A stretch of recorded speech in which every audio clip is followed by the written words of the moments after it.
안녕하세요. 저는 6살, 4살 아이 둘을 키우고 있는 40대 중반의 가장입니다. 여러분은 인연이 있다고 믿으시나요? 짧은 인생을 산 저는 인연이 있는 것 같아요. 아이를 둘이나 키우는 40대 남자가 웬 순정이냐고 하시는 분들이 있을 수도 있지만 제 인생에서 보면 인연이라는 건 분명히 존재하는 것 같습니다. 당연히 그 인연이라는 사람은 제 아내고요. 오늘 제 아내와의 이야기를 해보고자 이렇게 사연을 올립니다. 저희 부모님은 제가 어릴 때부터 금은방을 운영하셨어요. 상대적으로 금액이 나가는 물건을 취급하다 보니 수입이 좋으셨고 저는 그 혜택을 톡톡히 받으면서 자랐죠. 물론 어릴 때는 그런 게 당연하다라고 생각했었어요. 필요한 것, 원하는 것들은 제가 조금만 얘기를 해도 어머니가 다 준비해 주셨기에 아쉬움 없이 컸고요. 모두 부모님 재력 덕분에 얻을 수 있는 것들이었는데 저는 제가 잘나서 그런 줄 알았어요. 그래서 철없던 학창 시절에는 친구에게 상처 주는 말도 하고 그랬습니다. 어쩌면 오만방자했던 저의 행동이 어떤 계기로 바뀌게 됩니다. 20대 초반 군대를 전역하고 대학교에 복학하기 전에 아르바이트를 잠깐 하게 됐어요. 군대 가기 전에도 남 밑에서 일해본 적이 없었는데 왜 이런 말 있잖아요. 남자는 군대를 다녀와야 철이 든다는. 군대에 가기 전 한 번도 해보지 않은 마음고생이나 생고생을 군대에 가서 몰빵으로 다 받았어요. 하필 최전방으로 배치를 받아서 군기도 최고 수준이었거든요. 요즘 군대는 시대가 바뀌어서 개인 시간도 있고 복무 기간도 짧아졌잖아요. 저 때는 지금과 비교가 되지 않을 수준이었기에 구르라면 구르고 뒤집으라면 뒤집고 정말 장난이 아니었어요. 그때 정신을 확 차린 것 같아요. 밖에서 하던 대로 하면 죽어서 나갈 수도 있겠다는 위기감이 저를 철들게 하더라고요.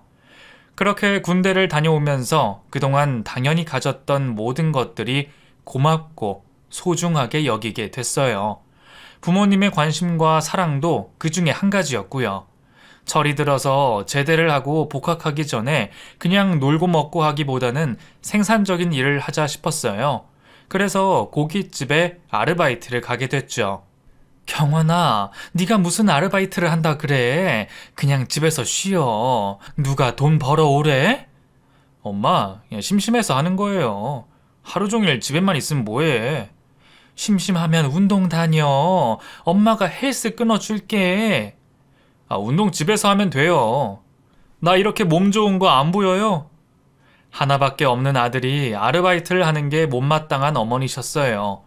부모님이 결혼 후 제가 바로 생겨서 걱정 없이 둘째도 바라셨는데 결국 제 동생은 생기지 않았고 아들 하나 얻은 어머니는 늘 저의 일거수일투족이 걱정이신 분이셨어요.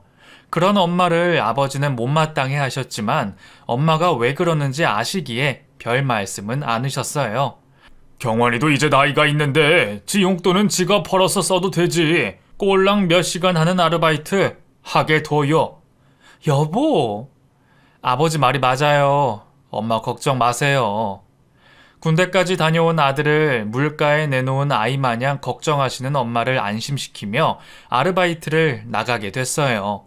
처음 해보는 일이었지만 역시 군대에서 익힌 짬으로 일은 금세 익힐 수 있었죠. 고깃집 사장님은 저랑 7살 정도 차이 나는 형 같은 분이었는데 젊은 혈기로 시작한 장사다 보니 가게 분위기가 좋았습니다. 학교 근처에 있어서 손님들도 거의 학생이 많았고요. 가끔 나이 드신 아저씨들이 오셔서 술주정을 하시는 경우가 있었는데 그럴 땐 알바생들이 저를 쳐다봤어요. 오빠가 가서 좀 어떻게 해봐요. 야, 내가 진상 전담이냐? 형이 잘하니까 그러죠. 저분 술 진짜 많이 드셨단 말이에요. 알았어. 군 생활을 잘하려면 선임들에게 적당한 아부와 요령이 필요했거든요. 그렇게 익히게 된 능글거림으로 만취한 손님들 살살 달래서 택시까지 태워보는 걸 몇 번 했더니 알바하는 애들이 그런 손님만 오면 저에게 다 넘기는 거였어요. 여자 알바생이나 이제가 신입생이 된 남자 알바들의 전적인 신임을 받으며 가게에서 해결사 노릇을 했어요. 제가 키가 좀 크거든요. 게다가 누가 봐도 운동한 몸이라 그런지 진상 손님들은 저의 안내를 받으며 귀가를 해주셨고 일하면서 그런 경험들은 은근히 활력도 됐어요. 그러던 어느 날 제 인생 운명의 여자를 그곳에서 만나게 됩니다.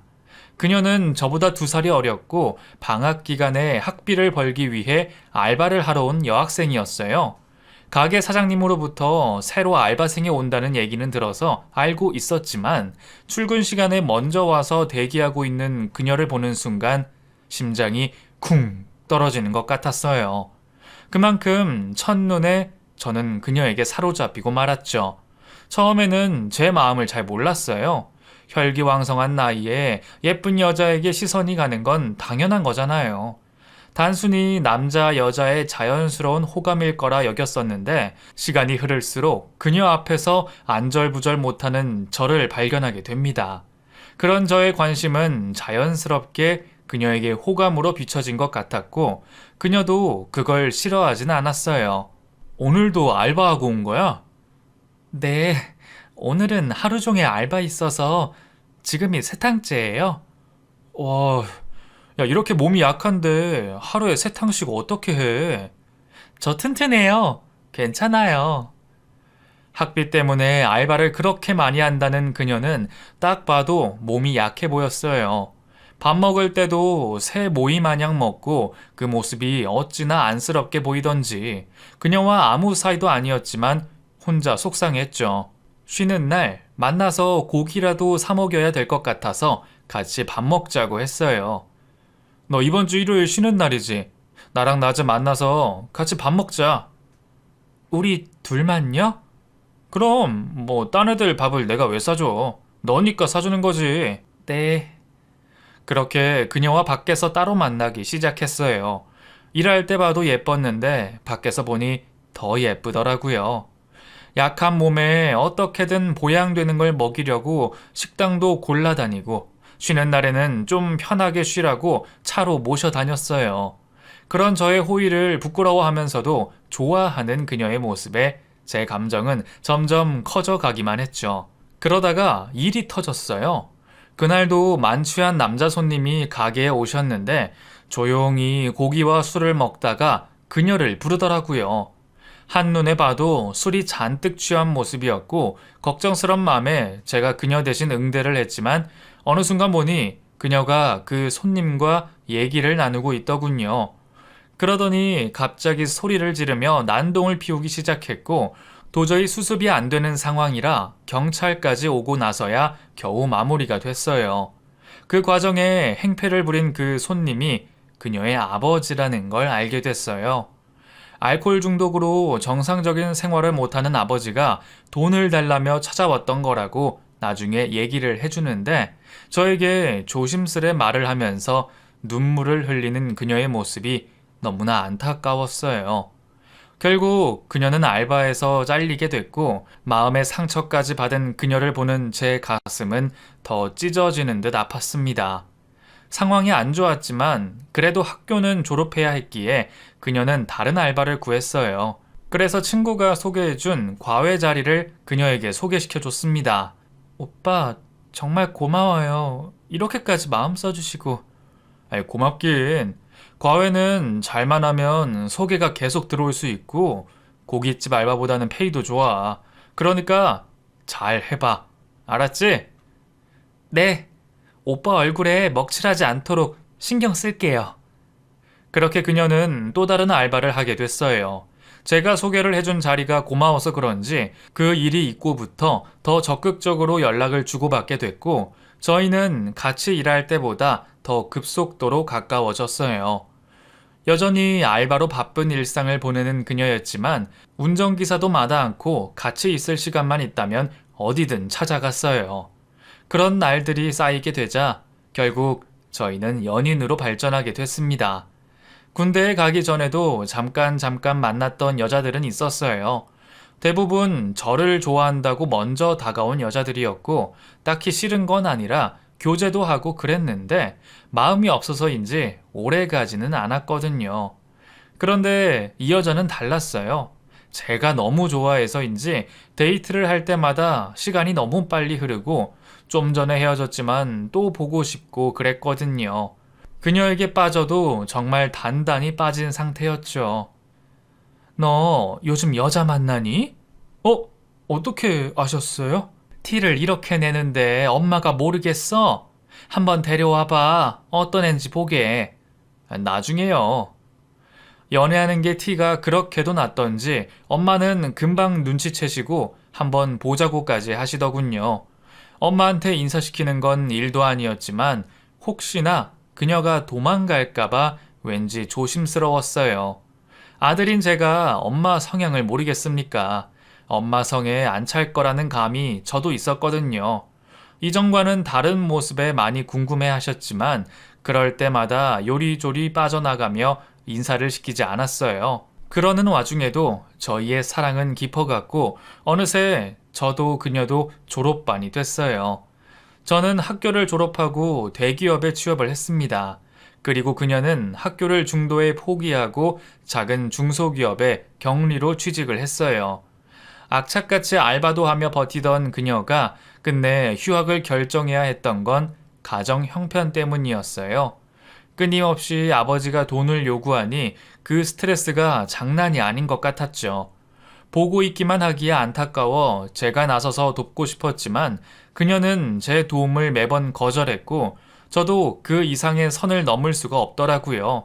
무엇보다 마음이 너무 힘들어하는 모습이었기에 그녀의 결정을 존중하기로 했어요.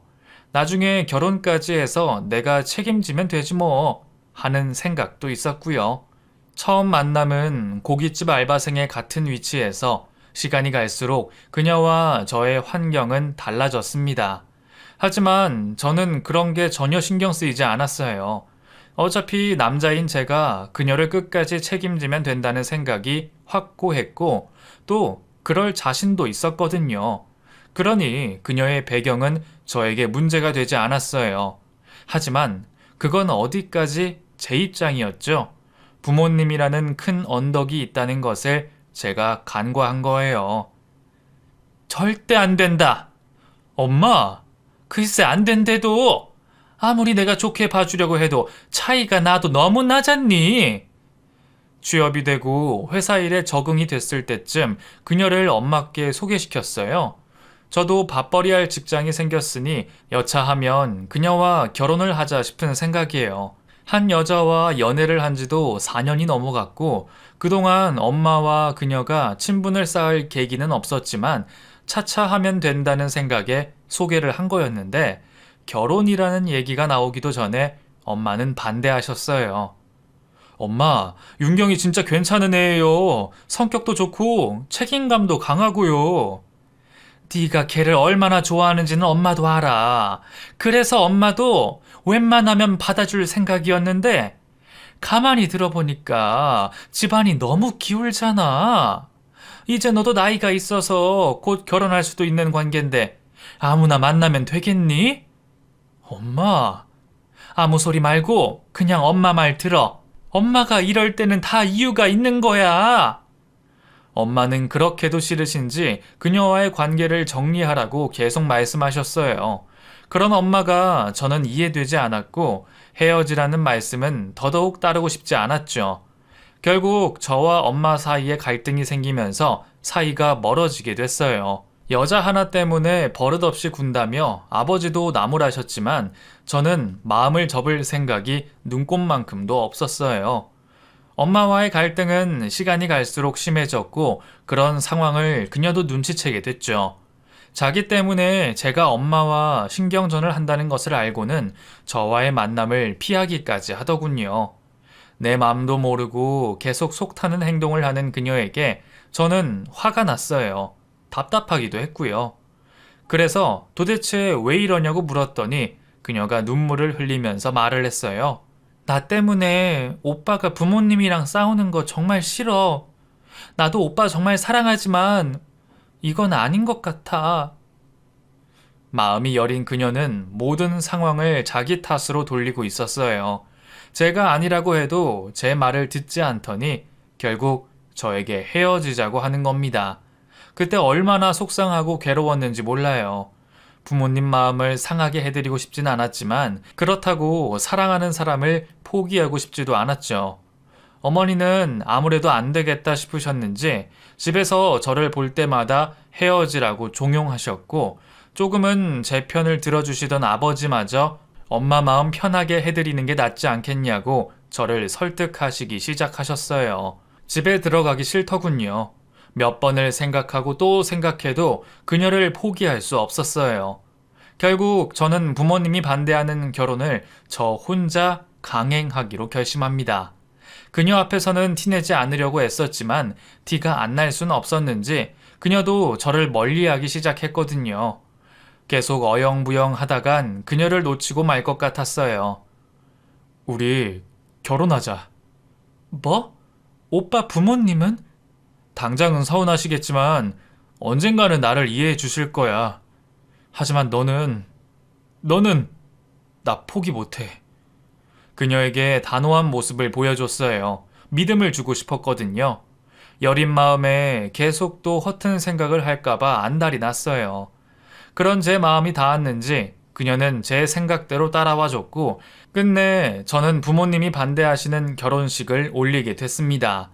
어머니도 처음엔 네 마음대로 하라며 화를 내셨지만 제가 뜻을 굽히지 않자 결국엔 받아주셨어요. 그래서 본격적으로 결혼식을 준비할 수 있게 됐죠. 회사 근처에 신혼집도 구하고 예식장도 예약하면서 하나하나 준비했어요. 그 와중에 그녀는 부모님께 잘하고 싶어서 전화도 드리고 주말에 집에 놀러와 시간도 같이 보내려고 애를 쓰더군요. 여전히 분위기가 편하지는 않았지만 받아들이기로 하셨기에 싫은 소리는 안 하셨어요. 드디어 모든 준비가 끝나고 결혼식 전날 밤, 저는 어머니의 손을 잡고 죄송하다고 얘기를 꺼냈어요. 엄마, 정말 죄송해요. 저도 제 마음대로 하는 거 알아요. 하지만 제가 그녀를 너무 사랑하나 봐요. 어렵게 시작한 만큼 저 잘 살게요. 몰라 이 녀석아. 자식 키워도 소용없다더니. 에휴, 나도 모르겠다. 엄마, 사랑합니다. 으이그 징그러. 제 애교에 끝내 엄마는 웃어주셨어요. 엄마께 죄송한 마음만큼 그녀와 결혼해서 정말 잘 사는 모습 보여드려야지 다짐하며 그 밤을 보냈어요. 그리고 이튿날 그렇게도 원했던 결혼식이 시작됐죠. 하얀 웨딩드레스를 입은 그녀의 모습은 너무나 아름다웠습니다. 정말 하늘에서 천사가 내려오면 이런 모습일까 싶을 정도로 예뻤어요. 저희 쪽 손님들은 신부가 예쁘다고 한마디씩 했고 부모님도 허허허 기분 좋게 웃으셨죠. 드디어 본식이 시작되고 저를 호명하는 소리에 어깨를 펴고 늠름하게 입장을 했어요. 곧이어 신부 입장을 사회자가 알렸고 아름다운 그녀의 모습을 기다리고 있는데 이상하게 그녀의 모습이 보이지 않는 겁니다. 당황한 사회자는 신부 입장을 다시 한번 호명했고 식장 안의 모든 하객들이 신부가 나올 곳을 쳐다봤죠.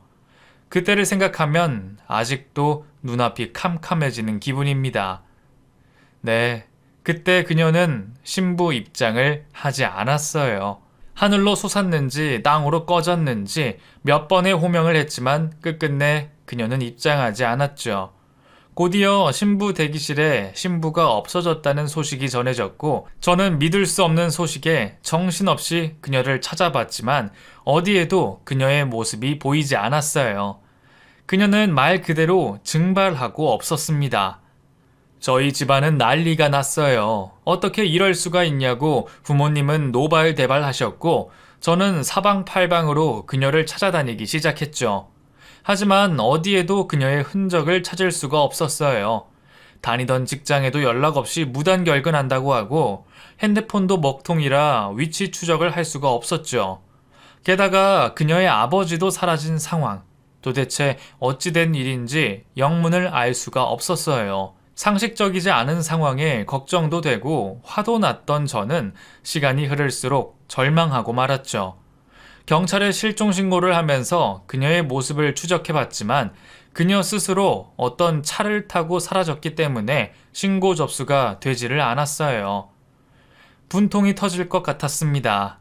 시간이 흐를수록 그녀를 찾을 수 있는 단서들은 사라져갔고 결국 그 모든 일들은 마치 꿈인 양 없던 일이 되어가고 있었어요.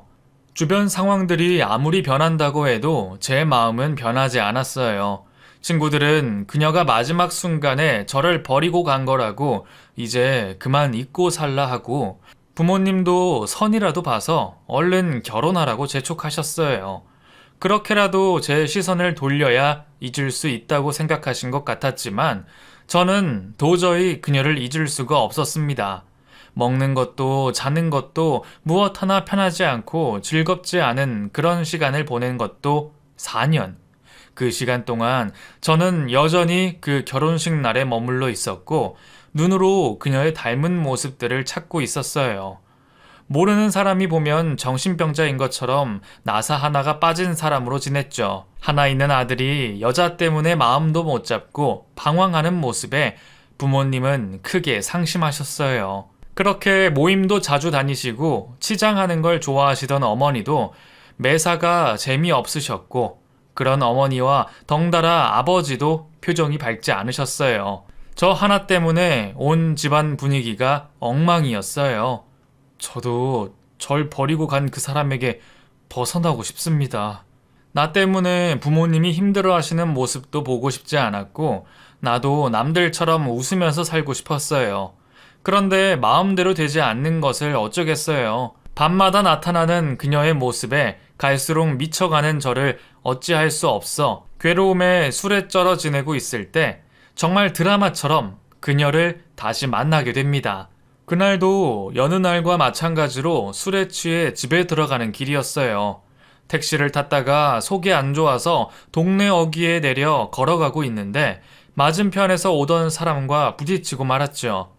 술에 취해 몸이 크게 흔들렸고 그 바람에 엉덩방아를 찍고 말았는데 상대가 놀라서 저를 잡았어요. 마찬가지로 놀란 저는 그 사람을 쳐다봤는데 길거리의 노숙자인지 거짓골을 하고 있는 여자였어요. 바닥에 넘어진 상태가 자연스레 상대의 얼굴을 올려다보게 됐는데 노숙자 중에 아는 사람이 없는데도 왠지 낯이 익은 얼굴이었어요. 상대도 저를 알아보고는 눈이 커다래지는 걸 똑똑히 봤죠. 순간 그 얼굴에 4년 전 나를 버리고 간 그녀의 얼굴이 오버랩됐고 그 노숙자는 틀림없이 그녀였어요. 당황해서 도망가려는 노숙자를 붙잡았어요. 그러곤 엉망인 얼굴을 손으로 붙잡고 다시 한번 살펴봤죠. 왜 이러세요? 이제 놔주세요. 너 윤경이지? 맞지? 윤경이 맞지? 아니에요. 사람 잘못 보셨어요. 윤경아. 저는 도망가려는 그녀를 끌어안았습니다. 꿈인 것 같았어요. 그토록 찾아 헤맨 그녀를 어느새 다시 만나게 될 줄은 몰랐죠. 사람 잘못 봤다면서 계속 발뺌하던 그녀도 어느새 움직임을 멈추고 울고 있었어요. 잃어버렸던 바로 그 사람이 분명했죠. 근처 모텔로 그녀를 데려갔어요. 그리고 온갖 오물에 둘러싸인 몸을 씻을 수 있게 해줬죠. 욕실에서 씻고 있는 그녀를 기다리면서 이게 어떻게 된 일인지 묻고 싶은 것들을 생각하면서 배달 음식을 시켰어요. 드디어 욕실에서 나오고 익히 알고 있던 그 얼굴이 나타났습니다. 혹시나 허기질까봐 미리 시켜둔 음식을 먹으라고 했더니 저녁도 안 먹었던지 허겁지겁 먹더라고요. 맛있게 먹는 그녀의 얼굴을 찬찬히 살펴봤어요. 4년이라는 시간 동안 대체 무슨 일이 있었던 건지 제법 고생을 한 얼굴이었어요. 그동안 어떻게 지냈길래 얼굴이 이렇게 안 됐어. 제가 말을 꺼내자 그녀는 숟가락을 놓더니 갑자기 울기 시작했어요. 한참을 울고 난 뒤 제가 다독여주자 진정을 한 그녀는 지나간 일에 대해 조심스럽게 말을 하기 시작했어요. 정말 미안해, 오빠. 그래, 나도 많이 힘들었지만 너도 편하게 지내고 있었던 건 아닌 것 같다. 오빠, 많이 보고 싶었어. 그녀는 말을 시작하면서 다시 울음이 터졌고 제가 많이 보고 싶었다는 말을 하더군요. 저는 그녀가 편하게 말을 할 수 있도록 계속 기다렸어요. 그리고 드디어 어렵게 꺼내는 얘기를 듣고 경악을 했습니다. 그날 결혼식장으로 사채업자들이 찾아왔어. 뭐? 누가 와? 알코올 중독인 그녀의 아버지가 도박 때문에 진 빚을 받으러 사채업자들이 예식장으로 왔다고 하더군요. 그러면서 돈을 갚을 생각이 없으니 신랑 측 부조금이라도 챙겨가겠다며 으름장을 놨다면서 계속 버티고 있어봤자 깽판을 칠 게 뻔해 보여 어쩔 수 없이 그들을 따라가게 됐다고 했어요. 나한테 왜 말을 안 했어? 그랬으면 오빠네 부모님이 나 탐탁치 않아 하시는 거 뻔히 아는데 거기서 어떻게 더해? 나도 염치가 있지. 그녀는 그들을 따라가 시키는 일을 닥치는 대로 했다고 했습니다. 술집에 넘기려고까지 하는 걸 사정사정해서 온갖 잡일들을 다 하며 매달 돈을 갚아 나갔다고 했어요. 너무나 힘들어서 목숨을 끊고 싶을 때도 있었지만 차마 그러지는 못하고 버텨냈다고 말하면서 오열하는 그녀가 너무나 안타까워 저도 함께 눈물을 흘렸어요. 아버지는 어디로 갔는지 행방불명이 됐고 어디 신고도 할 수가 없었어. 그러다가 술집에 나를 팔려고 하길래 작정하고 도망쳤어. 술집에서 몸 파는 일은 도저히 할 수가 없었어, 오빠. 그래, 잘했어. 정말 잘했어. 그렇게 도망을 나오고 혹시나 그 업자들한테 다시 추적을 당할까봐 일도 못하고 노숙자로 지낸 게 1년의 세월이 흘렀다고 하더군요. 길거리에서 생활하면서도 그들이 저를 찾으러 올까봐 한 군데 정착하지도 못하고 계속 떠돌이 생활을 했다는 그녀. 그러다가 제가 보고 싶어서 저희 집 동네에 왔는데 마침 저와 부딪히게 돼서 정말 극적으로 재회를 하게 된 거였어요. 윤경아, 이제 내가 널 지켜줄게. 내가 너 책임질게. 그러니까 이제 도망 다니지 마. 응? 오빠, 나만 믿어. 알았지? 온갖 고생을 하면서 버틴 그녀를 제가 받아주고 싶었어요. 이제 그만 내 품 안에서 그녀가 편하게 지낼 수 있게 해주고 싶었어요. 그래서 저는 그녀를 데리고 사채업자를 찾아갔습니다. 그리고 그녀의 아버지가 진 빚을 대신 갚아줬어요. 그들은 생각지도 못한 횡재를 한 듯이 낄낄대며 웃더군요. 사람한테 그렇게 못살게 굴어놓고 돈 준다는 소리에 빙글대며 웃는 모습을 보니 기가 차더군요. 진짜 인간 이하의 사람들이었어요. 인생에서 다시는 마주치고 싶지 않은 그런 부류였죠. 회사에 입사해서 줄곧 모아둔 돈에 대출을 조금 더해서 돈을 마련했어요. 그녀는 계속 저에게 미안하다며 고개를 들지 못했고요. 사채업자와 헤어지고 나와서는 혼자서 눈물까지 뚝뚝 흘리는 그녀를 데리고 집으로 갔습니다. 다시 나타난 그녀를 본 부모님은 귀신을 본 마냥 크게 놀라셨어요. 어디 멀리 도망간 줄 알았던 그녀가 아들의 손을 잡고 나타났으니 놀라시는 게 당연했죠. 너 여기가 어디라고 다시 왔니? 엄마, 경환이 너는 조용히 해. 얘, 너 지금 제정신으로 여기 온 거야? 네가 그렇게 도망가 버리고 우리가 얼마나 우습게 됐는지 아니? 우리 경환이는 어떻고? 멀쩡한 애를 결혼식장에서 바람 맞은 멍청한 놈으로 만들어 놓고 네가 무슨 낯짝으로 여길 다시 온 거야? 당장 나가! 내 집에서 당장 나가! 죄송합니다. 어머니는 흥분하셔서 소리를 치셨고 그녀의 울음은 다시 시작됐어요. 경환이 너 얘 왜 데려온 거야? 너 기어이 이 엄마가 뒤로 넘어가는 걸 봐야 하겠니? 엄마, 저 윤정이랑 다시 시작할래요. 엄마도 그동안 저 보셨잖아요. 저 윤경이 없으면 안 돼요. 야, 차경환! 죄송해요, 엄마, 아버지. 저 윤경이랑 혼인신고할 겁니다. 저 안 보고 사신다고 해도 저는 윤경이랑 살아요. 아무 말도 못하고 흐느껴 오는 그녀의 손을 잡고 집에서 나왔어요. 뒤로 어머니가 소리를 지르시는 소리가 났지만 뒤돌아보지 않았어요. 물론 마음이 너무 무거웠어요. 정말 죄송하기도 했고요. 마음도 아팠습니다. 하지만 제 마음은 온통 그녀에게 가 있었기에 다른 선택을 할 수가 없었어요. 그녀와 결혼하는 것이 저에게 최선이었어요. 그토록 바라고 바랬던 그녀와의 결혼식은 하객이 아무도 없이 저희 둘이서 치르게 됐어요. 결혼식이랄 것도 없이 혼인신고를 했던 그날 반지만 서로 바꿔 끼면서 평생 함께 하자고 약속을 했죠. 4년 전 그렇게 화려하게 준비했던 예식장이나 드레스, 많은 하객들은 하나도 없었지만 저와 그녀는 누구보다도 행복한 결혼식을 했습니다. 많은 불행들을 돌고 돌아 드디어 하게 된 결혼. 그렇게 힘겹게 돌아왔으니 이제 우리에게 남은 건 행복한 결혼 생활밖에 없다며 평생 그녀를 사랑하겠다고 말을 해줬어요. 그 난리를 치고 나온 터라 차마 본가에 들어갈 수 없어서 그 근처에 집을 하나 구했죠. 돈이 여의치 않아서 작은 평수로 구했는데 둘이서 지내기에 아늑하고 좋았어요. 세간도 필요한 것들만 구비해서 드렸는데 아내가 센스 있게 꾸며서 신혼집 냄새가 물씬 풍겼죠. 나 한동안 아르바이트만 할까 하는데 괜찮아? 그래, 너 하고 싶은 대로 해. 일 안 해도 괜찮아. 일은 할 건데 당분간 어머님 아버님께 신경을 쓰고 싶어서. 마음에 걸려? 그럼 마음 편한 게 오히려 이상하잖아. 충격이 크셨을 텐데. 나 두 분께 이쁨 받고 싶어. 그래서 노력할 거야. 두 분이 나 봐주실 때까지. 그래, 네 본 모습을 보시면 엄마도 예뻐해 주실 거야. 아내는 그 다음 날부터 도시락을 싸기 시작했어요. 그리고 그걸 부모님이 운영하는 금은방에 매일 가져갔죠.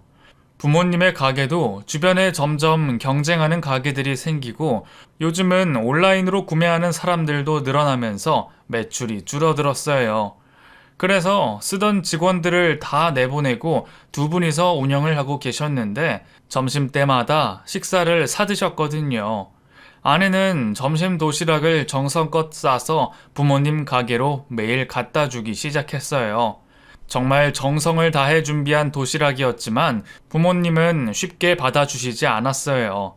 가게 앞까지 도시락을 들고 가서는 가게 안에 들어가지도 못하고 포장한 그대로 다시 들고 오는 날의 반복이었죠. 아내는 차갑게 식어버린 도시락을 집으로 가져와서는 그걸 혼자서 꾸역꾸역 먹었어요.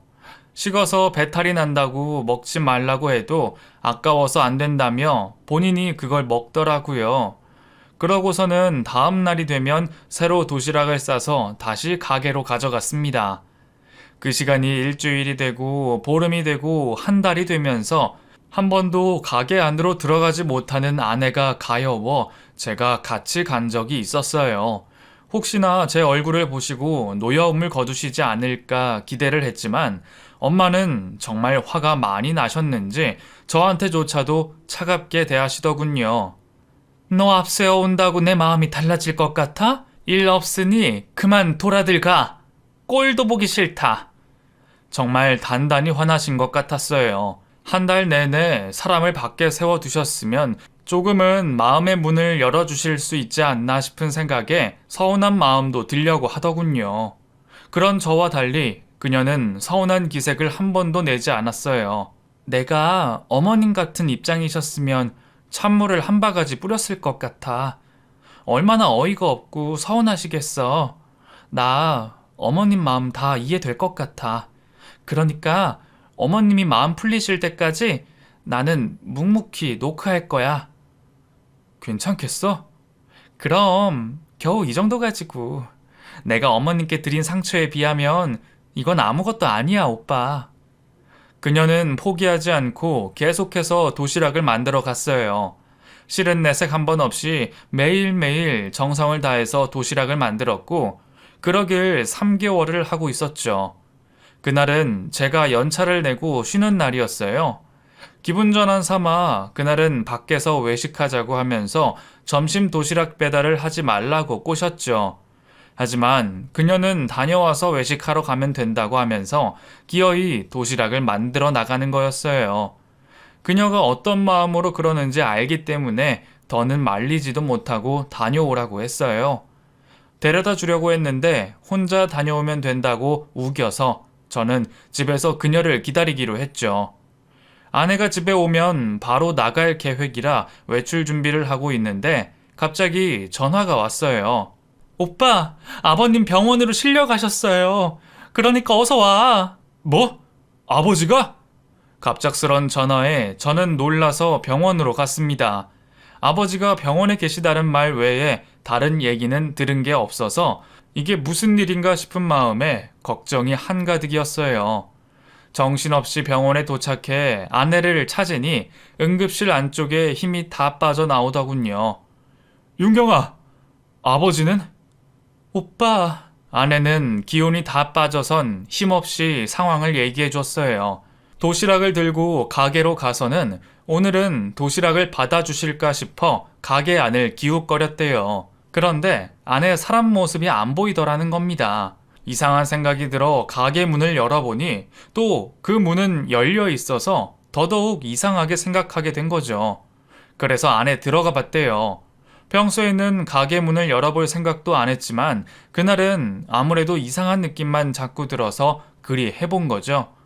안에 들어가 봤더니 세상에 카운터 안쪽에 누군가가 쓰러져 있는 걸 보게 된 아내는 너무 놀라 소리를 쳤고 미동도 않는 사람을 다시 보니 아버님이었다는 겁니다. 당황한 아내는 119에 먼저 신고를 하고 급히 심폐소생술을 실행했대요. 그 과정에 숨을 멈췄던 아버지가 약하게나마 숨을 쉬셨고 마침 도착한 119 대원들과 함께 병원으로 오게 됐다고 설명을 했어요. 아내의 얘기를 들으면서 얼마나 심장이 벌렁이던지요. 아내가 그 순간에 거기서 없었으면 저는 아버지를 잃었을지도 모른다는 생각이 들어 아찔했습니다. 아내 덕분에 아버지가 목숨을 구했다는 사실이 크게 안도가 되면서 아내가 고맙기도 했어요. 윤경아, 고생했다. 네 덕분이야. 아니야, 그런 말 하지 마. 아니긴, 너 아니었으면... 아휴, 생각만 해도 끔찍해. 아내와 얘기를 나누고 있는데 뒤에서 저를 부르는 소리가 들렸어요. 돌아보니 바로 어머니셨죠. 어머니는 얼굴이 하얗게 질리셔서는 급하게 뛰어오셨어요. 마침 낮에 은행 업무를 본다고 자리를 비우셨던 어머니가 뒤늦게 소식을 듣고 병원으로 달려오신 거였어요. 엄마는 오자마자 아버지의 얼굴을 보시고는 전후 상황을 전해 들으셨어요. 윤경아, 정말 고맙다. 네 덕분이야. 정말 네 덕분에 경환이 아빠가 살아나셨어. 아니에요, 어머님. 당연히 제가 해야 할 일이었어요. 고맙다. 정말 고마워. 만약에 저희가 잘못됐었으면 나는 정말... 엄마는 진짜 많이 놀라셨는지 어린아이처럼 눈물을 흘리셨어요. 그러면서도 아내를 잡은 손을 놓지 않으시고 몇 번이나 고맙다고 인사를 하셨죠. 아내도 엄마의 어깨를 감싸며 놀란 엄마를 진정시키기에 여념이 없었어요. 그 둘의 극적인 모습을 보면서 저도 모르게 눈물을 흘리고 있었죠. 그 일이 있고 부모님은 아내를 가족으로 받아들이셨어요. 아내는 아버지의 병간호를 전적으로 도맡아서 했고 가게 운영도 해야 했던 어머니는 부담을 덜었다고 많이 고마워하셨어요. 아버지도 아내의 손에 목숨을 다시 얻은 것을 아시고 아내를 대하는 태도가 180도로 달라지셨어요. 우리 가족에게 큰 불행일 수도 있었던 위기 덕분에 우리는 드디어 한 가족이 될 수 있었죠. 얼마 후 아버지는 퇴원을 하셨고 저희는 본가와 합가를 했어요. 모두 아내의 생각이었죠. 불편할 텐데 굳이 안 그래도 된다는데도 부모님과 더 가까워지고 싶다면서 합가를 추진했어요. 그런 아내의 모습에 부모님도 좋아하시고 저도 아내에게 고마웠습니다. 합가에서 생활하는 게 힘들지 않을까 조금 걱정이 됐었지만 그런 걱정이 무색하게 아내는 부모님과 너무나 잘 지냈어요. 모두 예쁨 받고 싶어 노력한 아내 덕분에 그럴 수 있었죠. 그렇게 본가에서 2년 정도 살았을 때 저희에게 한 번 더 좋은 일이 생겼어요. 바로 아내의 아파트 분양 당첨 소식이었죠. 정말? 우리가 당첨된 거 맞아? 그렇다니까요. 이번에 경쟁률이 엄청 치열했다는데 우리가 됐어요. 아내가 신혼부부 특공으로 고급 아파트에 청약을 넣었었는데 그게 당첨이 된 거였어요. 부모님은 우리 집에 복덩이가 들어와서 좋은 일들이 연속으로 터진다고 너무 좋아하셨어요. 저도 놀라운 일들이 연속으로 생기니 정신을 못 차릴 정도였고요. 아내가 당첨됐던 그 집은 어느새 다 지어서 지금은 저희의 아늑한 보금자리가 됐어요. 그 이후부터는 언제 우리 가족이 불화가 있었냐는 듯 편안하고 행복하게 지내고 있어요. 이사를 하기 전에 첫째를 임신해서 낳았고 2살 터울로 둘째가 생겨 딸 하나, 아들 하나 골고루 낳아 지금은 잘 키우며 살고 있어요. 가끔 아내는 지금의 행복이 믿기지 않는다면서 제 손을 꼭 잡을 때가 있어요. 과거 너무나 불행하기만 했던 자신이 나를 만나서 완전히 새 삶을 살게 됐다며 저에게 너무나 고마워했죠. 저 또한 아내를 만나서 정말 남부럽지 않게 살아가고 있는 것 같습니다. 저의 인연인 아내를 만나 결혼하기까지 정말 우여곡절이 많았어요. 둘이 헤어지지 않은 게 이상할 정도로 일이 있었지만 그 모든 순간을 넘어설 수 있게 해준 게 바로 인연이라 그럴 수 있었지 않았나 싶어요. 저에게 무엇과도 바꿀 수 없는 소중한 인연. 이 인연을 꼭 잡고 앞으로도 100년해로 하려고 합니다. 제 이야기는 여기까지고요. 두서없는 긴 글 들어주셔서 정말 감사합니다.